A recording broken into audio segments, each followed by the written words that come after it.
নমস্কার, Rishibani institute of Vedic অ্যাস্ট্রোলজির পক্ষ থেকে স্বাগত জানাই আজকের জ্যোতিষ আলোচনায়। আমি শান্তনু আপনাদের সঙ্গে।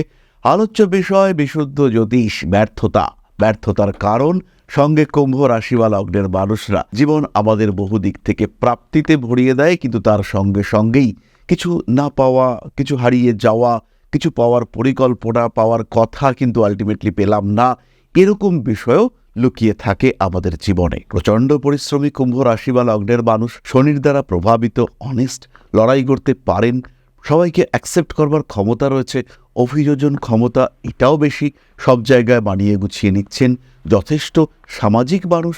কিন্তু তাও এই সমস্যার কারণ কি, কেন এই সমস্যা? আজকের ভিডিওতে আমরা খুঁজবার চেষ্টা করব কেন কুম্ভ রাশি বা লগ্নের মানুষদের জীবনে ব্যর্থতা আসছে, কেন তারা বারবার প্রতিবন্ধকতার শিকার হচ্ছেন, কি কারণ তাদের এই পিছিয়ে আসবার বারবার, কেন তারা নিজের ইচ্ছা পূরণ করতে পারছেন না, কোথায় সমস্যা সেটা আমরা খুঁজব, বর্তমান পরিস্থিতি এবং আলটিমেটলি তাদের বেসিক ক্যারেক্টারিস্টিক্স। রাশি বা লগ্নের মানুষদের এই সময়ের সমস্যাগুলো যদি আমরা দেখি, প্রথম সমস্যা ডিসিশন নিতে পারছেন না, দ্বিতীয় সমস্যা বেশ খানিকটা কনফিউজড, তৃতীয় সমস্যা ফিনান্সিয়াল দিক থেকে স্ট্রেসের মধ্যে রয়েছেন, চতুর্থ সমস্যা শরীর সাথ দিচ্ছে না, আর পঞ্চম সমস্যা ফ্যামিলি, তাদের মধ্যে আপনি যে বন্ডিং এক্সপেক্ট করছেন সেই বন্ডিংটাকে আপনি পাচ্ছেন না। ফ্যামিলি হতে পারে, কর্মক্ষেত্র হতে পারে, এখানে যে বন্ধন, যে এখানে সম্পর্ক থাকা দরকার, সেই সম্পর্কের একটা ঘাটতি দেখতে পাওয়া যাচ্ছে এবং বারবার কন্টিনিউয়াসলি সেই ঘাটতি দেখতে পাওয়া যাচ্ছে।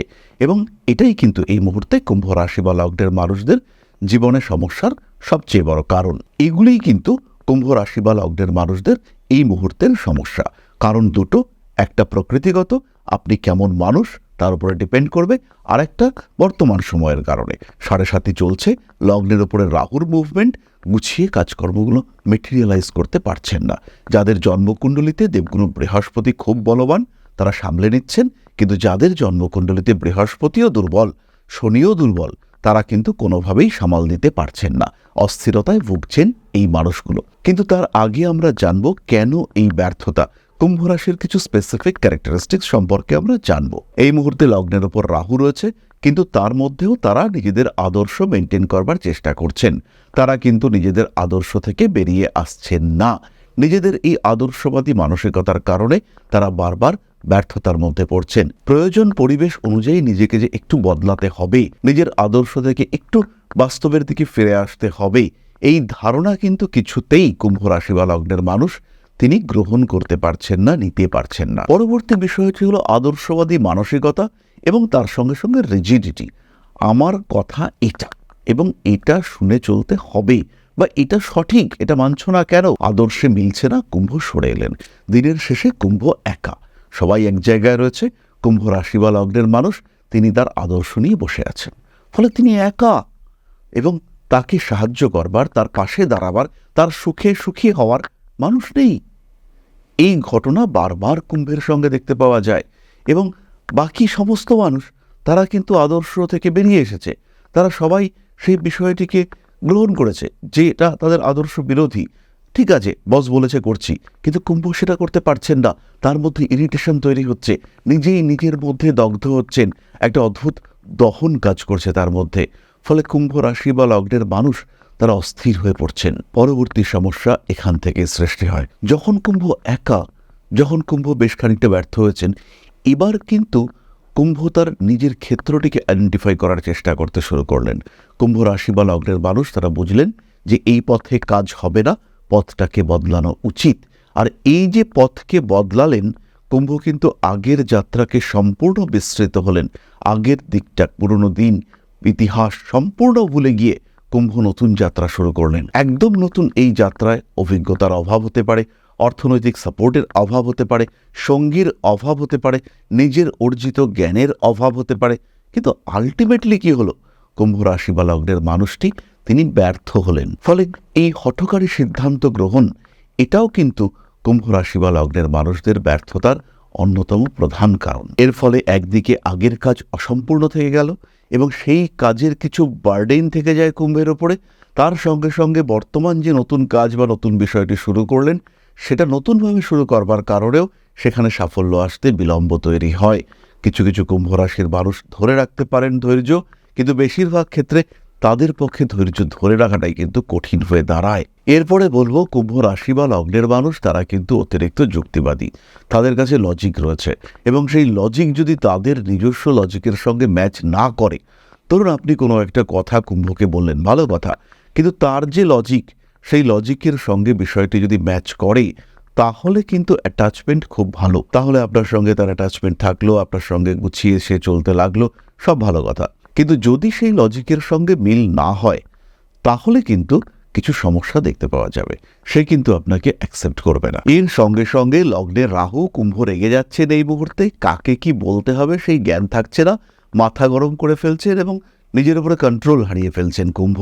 প্রতারিত হচ্ছেন, মানুষের দ্বারা ঠকছেন, হঠাৎ করে কিছু একটা করতে হবে আর ধৈর্য ধরছে না, এরকম বিভিন্ন রকম মানসিকতা আপনাকে অস্থির করে রেখেছে এবং এই সমস্ত কিছু মিলেই এই মুহূর্তে কুম্ভ কিন্তু নিজের কাছে নিজেই কিছুটা পিছিয়ে পড়েছেন। কিন্তু আপনার মনে হচ্ছে যে জীবনটা আর একটু গুছিয়ে থাকা দরকার ছিল, সেটা এখনো গুছায়নি। এবার প্রশ্ন হলো কুম্ভ কিভাবে এই জায়গা থেকে বেরিয়ে আসবেন। প্রথম বিষয়টি হলো আপনার জন্মকুণ্ডলিতে যদি দেবগুরু বৃহস্পতি বলবান থাকে তাহলে এই সময় বেশিক্ষণের নয়, তাহলে আপনি নিজেকে পরিবর্তন করতে পারছেন এবং নিজের খারাপ পরিস্থিতি থেকে আবার ভালো পরিস্থিতিতে যেতে পারছেন। যদি শনি বলবান থাকে তাহলে একটু বেশি বয়সে সাকসেস আসবে, কিন্তু আলটিমেটলি আসবে। শনি, বৃহস্পতি, মঙ্গল, শুক্র এদের মধ্যে যদি কম্বিনেশন থাকে, যোগ থাকে, তাহলে আপনার এই সমস্যাগুলো নেই। আবার যদি জন্মকুণ্ডলিতে শুক্র মঙ্গল কম্বিনেশন থাকে সেই ক্ষেত্রে কিছু কিছু ভুল করছেন, তবে আলটিমেটলি আপনি সাকসেসফুল। তাই নিজের দুশ্চিন্তা, নিজের অশান্তি সেগুলো থেকে দূরে সরে থাকার চেষ্টা করতে হবে, পরিকল্পনা অল্প বিস্তর করতে হবে। আর নিজের অবস্থায় এই মুহূর্তে যেহেতু এখন সিচুয়েশন বেশ খানিকটা টাফ, তাই এই অবস্থায় নিজেকে হ্যাপি রাখার চেষ্টা সেটা আপনাকে অবশ্যই করতে হবে। কিছু কিছু প্রতিকূল পরিস্থিতি আসবেই, কিন্তু সেই পরিস্থিতিতে নিজেকে স্থির রাখার চেষ্টা এটা কুম্ভকে করতে হবে। কুম্ভ পারবেন এটা, কারণ আপনার রাশিটাই তো স্থির প্রকৃতির। তাই বিরাট দুশ্চিন্তার কারণ কিন্তু এখানে নেই। নিজেকে ভালো রাখা, নিজেকে হ্যাপি রাখা, তার একটা চেষ্টা এটা কন্টিনিউয়াসলি করতে হবে। প্রেম, ভালোবাসা ইত্যাদি ক্ষেত্রে এই মুহূর্তে অল্প বিস্তর অস্থিরতা রয়েছে, সেইটা নিয়ে ডিপ্রেশন থেকে নিজেকে বার করে নিয়ে আসতে হবে এবং নিজের সম্পর্কে আরেকটু বেশি আত্মসচেতন এটা অবশ্যই হতে হবে। নিজেকে একটু ভালো রাখার চেষ্টা এটা অবশ্যই করতে হবে।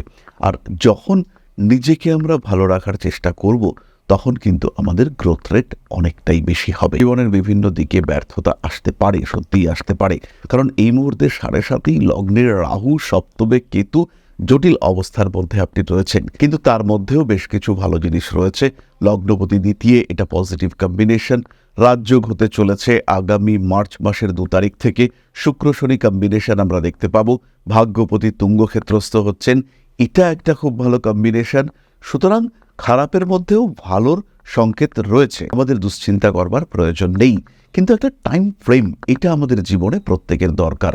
কবে ভালো সময়, কোন সময়ে বেটারমেন্ট আসতে চলেছে, কোন সময়ে আমরা ইমপ্রুভমেন্ট দেখতে পাবো, এই বিষয়টির উপরে কিন্তু আমাদের চিন্তা করতে হবে এবং নিজেদের জায়গা, নিজেদের ক্ষেত্র এইটাকে কিন্তু একটা ভালো জায়গায় নিয়ে আসার চেষ্টা করতে হবে। প্রেম, ভালোবাসা ইত্যাদি ক্ষেত্রে কিছু অশান্তি আসতে পারে, সেখান থেকে ধীরে ধীরে নিজেকে বার করে নিয়ে আসার চেষ্টা এটা অবশ্যই করতে হবে। ফলে কুম্ভ রাশি বা লগ্নের মানুষদের বর্তমান সিচুয়েশন, ব্যর্থতার কারণ, কিছু প্রতিবন্ধকতা এগুলো আমরা বুঝতে পারলাম। এরপরে আমরা চলে আসব আলোচনার পরবর্তী পর্যায়ে, অর্থাৎ আপনাদের প্রশ্নে জ্যোতিষের উত্তর। তবে তার আগে একটা ছোট্ট বিষয় আপনাদের সঙ্গে শেয়ার করব। আশা করি পরমপিতার আশীর্বাদে সবাই খুব ভালো আছেন। জীবনে চলার পথে বিভিন্ন সময়, বিভিন্ন ক্ষেত্রে আমরা প্রত্যেকেই কিছু না কিছু জনহিতকর কার্য করে থাকি। রাস্তায় যদি একজন মানুষ এসে আমাদের কাছে সাহায্য চায়, আমরা যতটুকু সম্ভব তাকে সাহায্য করবার চেষ্টা করি। কখনো কিছু অর্থের বিনিময়ে, কখনো তাকে কিছু খাদ্য সামগ্রী কিনে দিয়ে, কখনো গাছের জল দিয়ে, কখনো পাড়ার রাস্তার কুকুরটিকে খেতে দিয়ে আমরা সমাজের উন্নতি করবার চেষ্টা করি। আমরা সমাজের প্রতি আমাদের সামাজিক দায়বদ্ধতা পালন করবার চেষ্টা করি, কারণ প্রত্যেকেই আমরা মানুষ, প্রত্যেকের মধ্যেই রয়েছে মনুষ্যত্ব, প্রত্যেকেই আমরা অপরকে সাহায্য করবার জন্য অল্প বিস্তর দায়বদ্ধ। এই ভাবনা নিয়েই অধ্যাত্ম সেবা এবং প্রকৃতি পূজনের ব্রতী হয়েছি আমরা।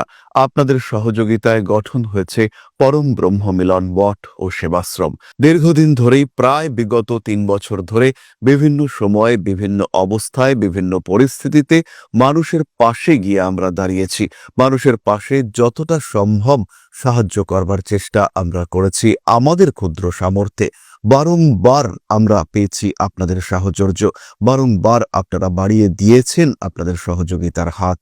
তাই আরও একবার আপনাদের সামনে আজ আমি আবার এসেছি পরবর্তী কর্মসূচিকে বাস্তবায়িত করবার জন্য। বিগত দিনগুলিতে বিভিন্ন সময়ে আমরা বিভিন্ন ক্ষেত্রে ডোনেশন কর্মসূচি করেছি। আমরা শীতকালে কম্বল বিতরণ করেছি, মোজা চটি বিতরণ করেছি, মশারি বিতরণ করেছি ডেঙ্গুর সময়, করোনার সময় খাদ্য সামগ্রী বিতরণ করেছি আমরা। তার সঙ্গে সঙ্গে ছোট ছোট শিশুদের পড়াশুনো এগিয়ে যাওয়ার জন্য সারা বছরের সমস্ত শিক্ষা উপকরণ আমরা বিতরণ করেছি। তাদের সঙ্গে আমরা সময় কাটিয়েছি এদের শিক্ষার ক্ষেত্রে যাতে ডেভেলপমেন্ট হয়, তাই বেশ কিছু এলাকায় আমরা সম্পূর্ণ বিনামূল্য কোচিং সেন্টার পরিচালনা করছি। এবং বিশেষ বিষয়টি হলো যে প্রত্যেকটি ক্ষেত্রেই আপনারা কিন্তু প্রত্যক্ষ বা পরোক্ষভাবে আমাদের সঙ্গে আছেন। এই কর্মসূচিগুলিকে সঠিকভাবে এগিয়ে নিয়ে যাওয়ার জন্য এবার প্রয়োজন হয়ে পড়েছে একটি পরিকাঠামো, একটি সুগঠিত আশ্রমের, যেখানে বেশ কিছু মানুষ আশ্রয় পাবে, যেখানে বেশ কিছু বৃদ্ধ বৃদ্ধা তাদের দিনগুলিকে আরেকটু খুশির মধ্যে নিয়ে আসতে পারবেন, যেখানে বেশ কিছু অসহায় শিশু তাদের অভিভাবক খুঁজে পাবে, যেখানে বেশ কিছু নিষ্পাপ প্রাণ বিকশিত হওয়ার সুযোগ পাবে, যেখানে বেশ কিছু নিষ্পাপ প্রাণী তারা তাদের আশ্রয় খুঁজে পাবে। এই আশ্রম পরিকল্পনার জন্য, তার পরিকাঠামো নির্মাণের জন্য আমরা একটি জায়গা সিলেক্ট করেছি। সেই জায়গাটি ক্রয় করবার জন্য প্রয়োজন বিপুল অর্থের, যেটি কেবলমাত্র আমাদের প্রচেষ্টায় সংগ্রহ করা অসম্ভব। তাই আপনাদের প্রত্যেকের কাছে ছোট্ট অনুরোধ, প্রত্যেকেই অল্প অল্প করে এগিয়ে আসুন। প্রত্যেকের বিন্দু বিন্দু অনুদানে একদিন সিন্ধু স্বরূপ গড়ে উঠবে পরম ব্রহ্ম মিলন মঠ ও সেবাশ্রম। আমাদের প্রত্যেকের স্বপ্ন সমাজের জন্য কিছু করে যাওয়ার, সমাজকে উন্নততর পর্যায়ে নিয়ে যাওয়ার এই যে প্রচেষ্টা, এই যে ইচ্ছে, এই যে উদ্যম, এই উৎসাহ বাস্তবায়িত হবে আপনাদের সহযোগিতার মাধ্যমে। তাই আপনাদের প্রত্যেকের কাছে স্বনির্বন্ধ অনুরোধ, যতটুকু সম্ভব, যতটুকু সামর্থ্য, হতেই পারে অতি ক্ষুদ্র সেই সামর্থ্য, কিন্তু এসে পাশে দাঁড়ান। ইতিমধ্যেই বহু মানুষ তাদের যথাসম্ভব সাহায্যের হাত আমাদের দিকে বাড়িয়েছেন। আমরা তাদের প্রতি কৃতজ্ঞ, আমাদের আন্তরিক ধন্যবাদ আমরা জানাই তাদের প্রতি। এবং আপনাদের কাছেও আমাদের অনুরোধ, আপনারাও একটু একটু করে এগিয়ে আসুন। সবাই যদি অল্প অল্প করে এগিয়ে আসি, তাহলেই কিন্তু বিরাট কোনো স্বপ্ন বাস্তবায়িত হতে পারবে। সকলেই যদি অল্প অল্প করে এগিয়ে আসি, তাহলেই কিন্তু বিরাট এই মহান কর্ম বাস্তবায়িত হতে পারবে। একদিন আমার আপনার প্রত্যেকের স্বপ্ন পরম ব্রহ্ম মিলন মঠ ও সেবাশ্রম আধ্যাত্ম সেবা এবং প্রকৃতি পূজনের এই মহান দায়িত্ব নিয়ে এগিয়ে আসতে পারবে, একটি জায়গা তৈরি করতে সক্ষম হবে। সবাইকে জানাই অগ্রিম ধন্যবাদ এবং শুভেচ্ছা। সবাই খুব ভালো থাকবেন। নমস্কার। প্রশ্ন করেছেন রিমি, একটা বড় নাম ঠিকঠাক করে পড়া যাচ্ছে না, ডায়নামিক মেলোডিয়াস রিমি। আচ্ছা, নমস্কার, আমি অ্যাস্ট্রোলজি শিখতে চাই। ডেট অফ বার্থ 10/7/1975, সময় 1:15 PM, place of birth Midnapore. এটাতে কি আমি পেশা বানাতে পারবো? আমার সব প্রোগ্রাম দেখি, আমিও কর্কট রাশি, তুলা লগ্ন, বলবেন প্লিজ। রিমি, প্রথমেই বলি, অ্যাস্ট্রোলজি এটা আপনি শিখতে পারবেন। এর মুখ্য কারণ আপনার শনি, কেতু এবং মঙ্গলের অবস্থান। দেবগুরু বৃহস্পতির সঙ্গে শনির সম্পর্ক এটা ভীষণ পজিটিভ, এবং তার কারণে জ্যোতিষ আপনার অন্যতম পেশা হয়ে উঠতে পারে, এবং আপনার জীবনে আরও একবার ঘুরে দাঁড়াবার রাস্তা হয়ে উঠতে পারে এই জ্যোতিষ। সুতরাং নিজেকে ভালো রাখার জন্য, নিজে ভালো থাকার জন্য অবশ্যই জ্যোতিষ শেখা এটা আপনার জন্য একটা ভালো সলিউশন হতে পারে, একটা সেকেন্ড প্রফেশন হতে পারে, একটা সেকেন্ডারি সোর্স অফ ইনকাম তৈরি হতে পারে। তাই দেরি না করে ইমিডিয়েটলি জ্যোতিষ শিক্ষায় ভর্তি হন। আর এর সঙ্গে সঙ্গে বলি, শরীরের দিকে যত্ন রাখুন, আর ক্রোধের উপর নিয়ন্ত্রণ এটা কিন্তু আস্তে আস্তে বাড়াতে হবে। একটা অদ্ভুত ইগো প্রবলেম সেটা আপনার মধ্যে কাজ করতে দেখতে পাওয়া যাচ্ছে, সেখানে একটা নিয়ন্ত্রণ নিয়ে আসার চেষ্টা এটা কিন্তু অবশ্যই আপনার করা উচিত। তাহলে আজকের আলোচনা আমরা আর দীর্ঘায়িত করব না। সবাই সুস্থ থাকুন, ভালো থাকুন। মা শ্রী শ্রী আদিশক্তির পূর্ণ আশীর্বাদ বর্ষিত হোক আপনাদের উপর। সমৃদ্ধ, আরও সমৃদ্ধ হয়ে উঠুক আপনাদের প্রত্যেকের জীবন। জয় মা আদিশক্তি। নমস্কার।